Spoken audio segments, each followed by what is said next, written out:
This is ready to pass right now. This keeps the government open.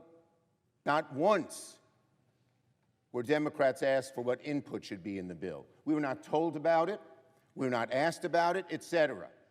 24 pages long, or they can vote to shut the government down. That's what we're looking at. Democrats do not want a shutdown. We stand ready to work with Republicans to find a bipartisan compromise, and the ball's in their court.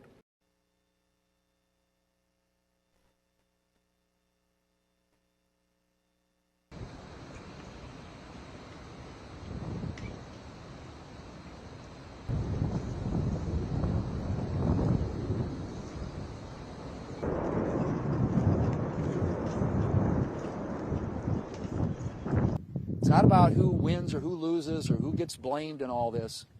It's about the American people. And they have taken the American people hostage in a way that they think benefits them politically, but at the consequence and the cost of what's going to happen to the American families if this government shutdown continues. But they have majorities in the House and in the Senate, and this is what they do with the power that they have. They do not know how to govern.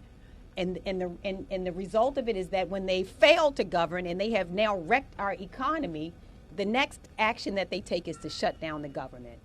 So this is despicable. It is so shameful. It will tarnish and harm our country for generations to come, the actions that they have taken.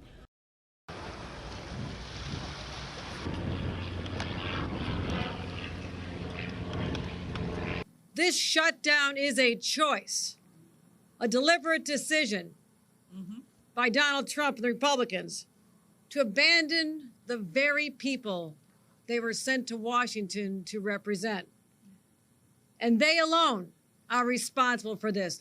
What they have done instead is to shut down the government because we won't give billions of dollars to healthcare funding for illegal aliens. That is what has actually happened. To the American people who are watching, the reason your government is shut down at this very minute is because, despite the fact that the overwhelming majority of congressional Republicans and even a few moderate Democrats supported opening the government, the Chuck Schumer AOC wing of the Democratic Party shut down the government because they said to us, we will open the government, but only if you give billions of dollars of funding for health care for illegal aliens. That's a ridiculous proposition.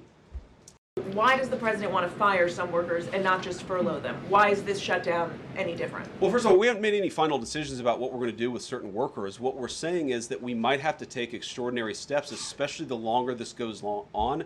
Mr. President, thank you so much for joining us. Thank you very much. We're always grateful whenever you give us a few minutes of your time. That there might be firings during the shutdown. Do you think that will happen if the shutdown goes for a little bit of time, sir? Well, there could be firings, and that's their fault. And it could also be other things. I mean, we could cut projects that they wanted, favorite projects, and they'd be permanently cut. So you could say, a lot of people are saying Trump wanted this, that I wanted this closing, and I didn't want it. But a lot of people are saying it because I'm allowed to cut things that should have never been approved in the first place. And I will probably do that.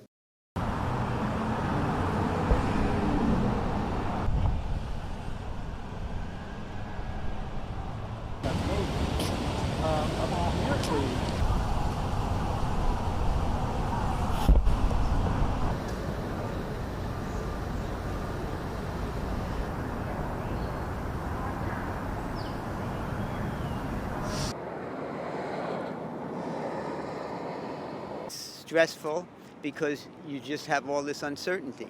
So I wish they would just get their act together so that we can all do what we do best at work, which is work and work for the American people. The fear of a shutdown? No, there's no fear. There's no fear. Shut it down and we'll still thrive.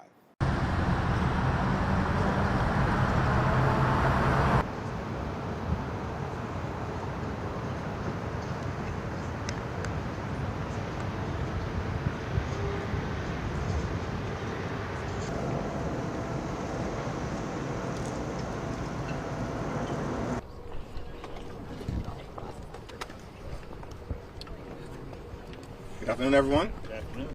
We are ready, we are willing, we are able to sit down with anyone, anytime, any place, including the president and the vice president, to try to find a path forward. Good afternoon, everyone. I just spoke with the president about this, and he has directed his team here at the White House to begin reviewing aid that can potentially be cut in Portland.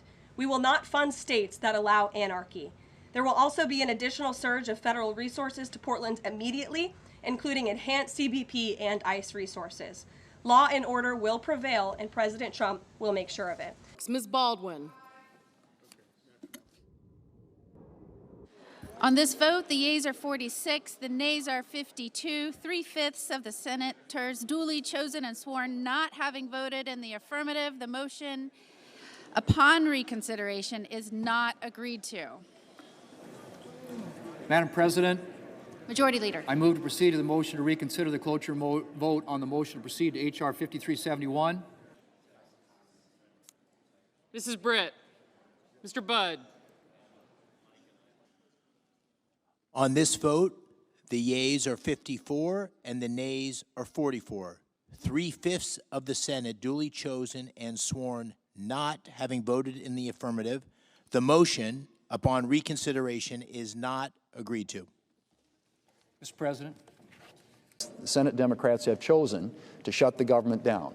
They have an opportunity, a fourth time today, to vote to open up the government and to allow us to do the rest of the work that the American people expects us to do. We have asked Republican leaders for months to sit down and talk with us. They've refused and barreled us into a shutdown. They thought they could bludgeon us and threaten us and scare us. It ain't working. Throughout this week, Donald Trump has been missing in action. He remains in the Presidential Witness Protection Program. House Republicans are on vacation all across the country and the world, and Senate Republicans continue to vote on the same partisan Republican spending bill that's dead on arrival because it guts the health care of the American people. On this vote, the yeas are 45, the nays are 50. 3/5 of the senators duly chosen and sworn not having voted in the affirmative. The motion is not agreed to. Cloture motion. We, the undersigned senator. On this vote, the yeas are 52 and the nays are 42. 3/5 of the Senate duly chosen and sworn not having voted in the affirmative. The motion is not agreed to. I hope Congress comes through and lifts a doomy cloud up off of us, because I'm really anxious about this, because this really impacts my livelihood, how I'm paid, how I go to work, my co-workers, because I represent not just myself, but a whole group of people.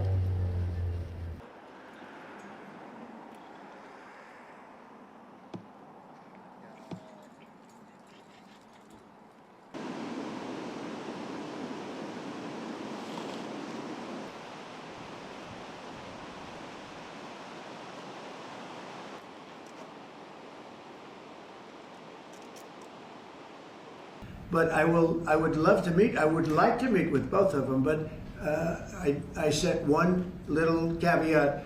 I will only meet if they let the country open. They have to let the country open. The people want to go back to work. They want to be served. They need the services of some people, and a lot of people need the money, the payroll. So I'll do it as soon as they open up the country. I'd like to meet. So you want me to?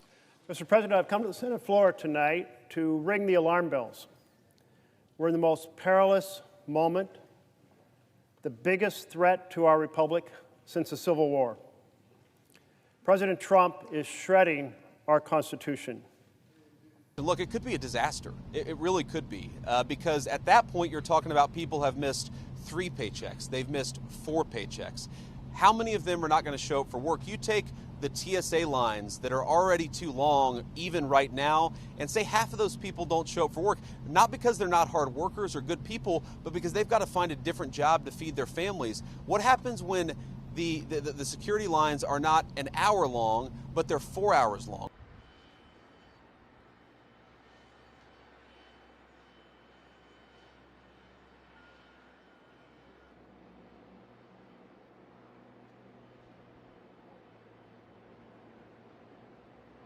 For more such videos, subscribe to the NewsX YouTube channel, hit the bell icon.